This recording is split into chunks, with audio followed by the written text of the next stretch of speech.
Okay, this is part two. I just want to show you everything finished up. You can see the bushings inside there. Keeps a gap in between the module. I did coat everything, the back of this, with the SP400. Again, I like that stuff. I'm a firm believer in it.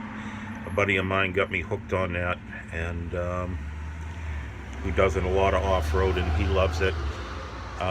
They give you new bolts. They're a 12 millimeter head, just so you know. This is a very, very simple change. Anybody can do this, really. If you have a small socket set, anybody can do this. And again, I just hope this can save people money before they spend it on a fuel pump.